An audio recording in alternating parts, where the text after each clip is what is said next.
तो पहला सवाल, भारतीय संविधान का कौन सा अनुच्छेद संवैधानिक उपचारों का अधिकार यानी राइट टू कॉन्स्टिट्यूशनल रेमेडीज़ प्रदान करता है? बहुत इम्पॉर्टेंट है। और पहला सवाल यानी बोनस सवाल, देखिए बताइए कौन सा है। तो इसका सही उत्तर सी है यानी 32। इसका उत्तर आपको मिल जाएगा। यह बोनस सवाल होता है पहला। तो देखिए, और डॉक्टर अंबेडकर ने इसे संविधान की आत्मा और हृदय कहा है। It is also called by doctor Bhimrao Ambedkar, what it is called by him, that it is the soul and heart of the constitution. soul and heart याद रखना है, ठीक है। किसको कहा है? इंडियन कॉन्स्टिट्यूशन के राइट टू कॉन्स्टिट्यूशनल रेमेडीज़ को कहा है। अगला प्रश्न, राज्यसभा का पदेन सभापति यानी एक्स ऑफिशियो चेयरमैन कौन होता है? ये भी बहुत आसान है, कंफ्यूज नहीं करना है। लोकसभा का स्पीकर होता है जो उन्हीं के बीच से चुना जाता है, लेकिन राज्यसभा का जो चेयरमैन होता है वो वाइस प्रेसिडेंट होते हैं, ठीक है। ये मैंने बता दिया, इसके ऑप्शन देखने की अब ज़रूरत नहीं है। इसका उत्तर बी है। देखिए यही उत्तर है। अगला प्रश्न, संविधान की किस अनुसूची में शक्तियों का विभाजन यानी union state and concurrent list दिया गया है? मैंने अपनी पॉलिटी की पिछली हर वीडियो में, ये इस सीरीज़ का, पॉलिटी की सीरीज़ का आखिरी वीडियो है यानी 10वां वीडियो है। पहले 9 वीडियोस में पॉलिटी के लगभग सारे इम्पॉर्टेंट आर्टिकल्स और इम्पॉर्टेंट पॉइंट्स कवर किए जा चुके हैं। तो उसमें भी मैंने बताया है कि जहाँ भी संविधान की अनुसूची की बात की जाएगी, शेड्यूल्स की बात की जाएगी, वहाँ पर एक ट्रिक काम करती है। वो ट्रिक है tears of old PM. YouTube पर जाकर शॉर्ट ट्रिक फॉर शेड्यूल देखिएगा, यही ट्रिक आएगी और इससे बहुत आसान हो जाता है 12 की 12 शेड्यूल या अनुसूची को याद करना। तो इसका ऑप्शन देखिए 6th है, 7th है, 8th है या 9th है। तो इसका उत्तर है बी, 7वीं। संविधान की 7वीं अनुसूची में इसका जिक्र है। किसका जिक्र है? शक्तियों का विभाजन का। तो देखिए फेडरल लिस्ट कही जाता है उसको, फेडरल लिस्ट। फेडरल लिस्ट में 3 हिस्सों में बांटा गया है। पहला यूनियन, दूसरा स्टेट और तीसरा कॉन्करेंट। तो कोई विषय जो है, कोई सब्जेक्ट जो है जिस पे केंद्र सरकार काम करती है, कोई विषय है जिस पे राज्य सरकार काम करती है और कोई है जिस पे दोनों मिल के करते हैं। तो इसका उत्तर है सी, बी, 7वीं अनुसूची। देखिए अगला प्रश्न, लोकसभा का कार्यकाल कितनी बार 6 वर्ष तक बढ़ाया गया है? 6 वर्ष तक तभी बढ़ेगा जब कोई आपातकाल लागू होगा या कोई ऐसी स्थिति होगी जिसमें लोकसभा का दोबारा से चुनाव ना हो पाया हो। तो इसका ऑप्शन देखिए, 1 बार, 2 बार, 3 बार या कभी नहीं। तो इसका उत्तर है ए, 1 बार। 1975 के आपातकाल के दौरान 5वीं लोकसभा का कार्यकाल बढ़ाया गया था, ठीक है। आपातकाल के दौरान कौन सा वाला आपातकाल? तो 1975 वाला आपातकाल। चलिए अगला प्रश्न, बलवंत राय मेहता समिति ने किस प्रकार की पंचायती राज व्यवस्था की सिफारिश की थी? What type of Panchayati Raj system did the Balwant Rai Mehta committee recommended? पिछली 10 वीडियो में पॉलिटी की 9 वीडियोस हो चुकी हैं, ये 10वीं वीडियो है। बलवंत राय मेहता कमेटी का जिक्र लगभग 5 से 6 बार आया है, क्योंकि एक तो पंचायती राज बहुत इम्पॉर्टेंट है, उसमें भी जब पंचायती राज की बात होगी, ये पंचायती राज एग्जामिनर्स का फेवरेट टॉपिक है, और जब भी पंचायती राज की बात होगी वहाँ बलवंत राय मेहता कमेटी का जिक्र आएगा ही आएगा। तो इसका ऑप्शन देखिए, 1 स्तरीय, 2 स्तरीय, 3 स्तरीय या फिर 4 स्तरीय। तो इसका उत्तर बहुत आसान है, सी, 3 स्तरीय। जिसमें जो 3 स्तर हैं वो कौन से हैं? ग्राम पंचायत, पंचायत समिति और जिला परिषद। अगला प्रश्न, भारत के नियंत्रक एवं महालेखा परीक्षक कैग का कार्यकाल कितना होता है? आसान है, इसमें कोई दिक्कत नहीं है, पर याद करना है, कंफ्यूज नहीं होना है।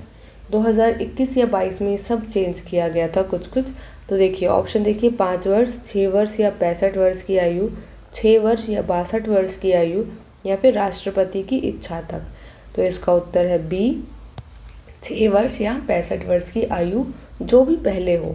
अगर जो मनुष्य हैं, जो ऑफिसर हैं, वो 65 वर्ष की आयु के पहले हो जाते हैं तो तब रिटायर करेंगे, या फिर अगर उनका जब 6 वर्ष कंप्लीट हुआ है और वो 65 वर्ष के नहीं भी हुए हैं तो पर अगर 6 वर्ष कंप्लीट हो गए तो वो रिटायर करेंगे। अगला प्रश्न, अनुच्छेद 21A के तहत शिक्षा का अधिकार किस आयु वर्ग के बच्चों के लिए है? आप टीचर के एग्ज़ाम की तैयारी कर रहे हैं उसलिए ये बहुत इंपॉर्टेंट हो जाता है। क्या इंपॉर्टेंट हो जाता है कि article 21A right to education की बात करता है, ठीक है, पहला चीज़। और दूसरा, ये जो प्रश्न पूछ रहा है उसका उत्तर इम्पॉर्टेंट हो जाता है। तो बताइए, 5 से 12 वर्ष, 6 से 14 वर्ष, 0 से 6 वर्ष या 6 से 18 वर्ष? तो इसका उत्तर है बी 6 से 14 वर्ष। इसको 86th अमेंडमेंट के द्वारा जोड़ा गया था। अगला प्रश्न, संविधान के किस सदस्य की सदस्यता पर विवाद का फैसला कौन करता है? Who decides on a dispute regarding the membership of a member of parliament? Option, सर्वोच्च न्यायालय, निर्वाचन आयोग की सलाह पर राष्ट्रपति, लोकसभा अध्यक्ष या प्रधानमंत्री? तो इसका उत्तर है बी निर्वाचन आयोग की सलाह पर राष्ट्रपति, ठीक है। दल बदल को छोड़कर अन्य अयोग्यताओं पर फैसला राष्ट्रपति चुनाव आयोग की सलाह से करते हैं, इम्पॉर्टेंट है। अगला प्रश्न, भारतीय संविधान की निवारक निरोध यानी प्रिवेंटिव डिटेंशन किस सूची का विषय है? Very important. प्रिवेंटिव डिटेंशन यानी अगर सरकार को किसी इंसान से लगे कि इससे देश को खतरा है, बस लगे, और उसने अभी तक कोई जुर्म नहीं किया हो तो उसको भी बंद कर देने का प्रावधान है। अब ये प्रावधान जो है शेड्यूल कौन से वाले में है? पहले तो 7वें शेड्यूल में फेडरल लिस्ट की बात होती है। अब उसमें भी 3 हिस्सों में बंटता है, बताया था अभी पिछले ही सवाल में, स्टेट, यूनियन और कॉन्करेंट, ठीक। तो इन तीनों में से प्रिवेंटिव डिटेंशन किस में आता है? तो इसका उत्तर बताइए। इसका उत्तर है सी कॉन्करेंट लिस्ट यानी समवर्ती सूची, यानी इस पर केंद्र और राज्य दोनों कोई भी इस पर अपना कानून बना सकता है। अगला प्रश्न, बिहार में विधानसभा की कुल कितनी सीटें हैं? इम्पॉर्टेंट है, स्टेट स्पेसिफिक सवाल, स्टेट में कोई भी एग्ज़ाम होगा उसमें इम्पॉर्टेंट हो जाता है। तो इसका उत्तर देखिए 75, 243, 40 या फिर 60। तो इसका उत्तर है बी 243। बिहार विधानसभा में निर्वाचित सदस्यों की कुल संख्या 243 है। अगला प्रश्न, योजना आयोग यानी प्लानिंग कमीशन किस प्रकार की संस्था थी? आप लोगों को पता है कि योजना आयोग को बदल के क्या किया गया है? नीति आयोग कर दिया गया है। तो बताइए इसका उत्तर। ऑप्शन है संवैधानिक यानी कॉन्स्टिट्यूशनल, वैधानिक यानी स्टैट्यूटरी, गैर संवैधानिक और परामर्शदात्री नॉन कॉन्स्टिट्यूशनल एंड एडवाइजरी, और चौथा जुडिशियल यानी न्यायिक। इसका उत्तर है सी। तो इसका उल्लेख संविधान में नहीं था, इसे कैबिनेट के प्रस्ताव से बनाया गया, ठीक है, किसे? प्लानिंग कमीशन को। अगला प्रश्न, संविधान के किस भाग में नगर पालिकाओं का वर्णन है? Very important. हमें ये पता है कि अगर आपने मेरी पिछली वीडियो देखी है कि संविधान के 9वें भाग में पंचायत का वर्णन है। ये अगर हमें याद हो जाता है, जो कि मैंने बार बार बोल के याद कराया है अपनी पिछली वीडियोज़ में, तो अगर पंचायत भाग 9 है तो म्यूनिसिपैलिटी इसी के आसपास का कोई नंबर होगा। तो सबसे इसके क्लोजेस्ट नंबर देख लीजिए कौन सा है। भाग 9, भाग 9A, भाग 10 और भाग 11। तो इसका उत्तर भाग 9A होगा। देखिए इसका उत्तर बी भाग 9A। और इसे 74th अमेंडमेंट के द्वारा जोड़ा गया। पंचायत को किसके साथ जोड़ा गया? किससे जोड़ा गया? तो पंचायत को 73rd अमेंडमेंट से जोड़ा गया, ठीक है। चलिए अगला प्रश्न, मौलिक अधिकारों का संरक्षक यानी गार्डियन कौन होता है? ये तो आसान है ना। यही पार्लियामेंट होता है कि प्रेसिडेंट होता है कि जुडिशरी होता है कि प्राइम मिनिस्टर होता है? इसका उत्तर है सी न्यायपालिका। सुप्रीम कोर्ट और हाई कोर्ट रिट जारी करती है। तो अगर कोई प्रश्न आएगा कि मौलिक अधिकारों का संरक्षण न्यायपालिका कैसे करती है, तो उसका उत्तर होगा रिट द्वारा करती है, ठीक है। रिट हमें पता है 5 प्रकार के होते हैं। जिसका जिक्र अनुच्छेद 32 में होता है। ठीक है, ये सारी चीज़ें आपको रिलेट करनी है। पिछले 10 की 10 वीडियोज़ में इन चीज़ों का जिक्र हुआ है, क्योंकि ये एग्जामिनर्स के इम्पॉर्टेंट फेवरेट क्वेश्चंस होते हैं। अगला प्रश्न, अविश्वास प्रस्ताव यानी नो कॉन्फिडेंस मोशन पारित होने पर किसे इस्तीफा देना पड़ता है? बहुत अच्छा सवाल। केवल प्रधानमंत्री को, मंत्रिपरिषद को, लोकसभा अध्यक्ष को या राष्ट्रपति को? ठीक है, देखें तो इसका उत्तर है बी, मंत्रिपरिषद को। पूरी सरकार जाएगी अगर नो कॉन्फिडेंस मोशन पास हो गया तो देखिए, due to collective responsibility the entire government must resign. अगला प्रश्न, भारत में मतदान करने का अधिकार यानी राइट टू वोट कैसा अधिकार है? What kind of right is the right to vote in India? Option, मौलिक अधिकार, संवैधानिक अधिकार, प्राकृतिक अधिकार या फिर नैतिक अधिकार? तो इसका उत्तर है बी, संवैधानिक यानी कॉन्स्टिट्यूशनल या फिर लीगल राइट। यह अनुच्छेद 326 के तहत एक कानूनी संवैधानिक अधिकार है। इम्पॉर्टेंट है ये। ठीक है, अगला प्रश्न, अनुच्छेद 51A में कुल कितने मौलिक कर्तव्य हैं? मौलिक कर्तव्य के बारे में बता दूं कि जब मौलिक कर्तव्य बने थे, देश में लाए थे, पहली चीज़ कि ये संविधान के बाद लाए गए थे। संविधान बन गया, उसके बाद मौलिक कर्तव्य को उसमें जोड़ा गया। किसके द्वारा जोड़ा गया? तो 42nd अमेंडमेंट के द्वारा जोड़ा गया। ठीक है, और जब जोड़ा गया था तब इसमें 10 मौलिक कर्तव्य थे, पर अब कितने हैं बताइए? 10, 11, 12 या फिर 8? तो इसका जवाब है 11। अगला प्रश्न, केंद्र राज्य संबंध यानी सेंटर स्टेट रिलेशंस पर कौन सा आयोग गठित किया गया? ये भी मैंने बार बार पूछ लिया है, रिपीटेड है।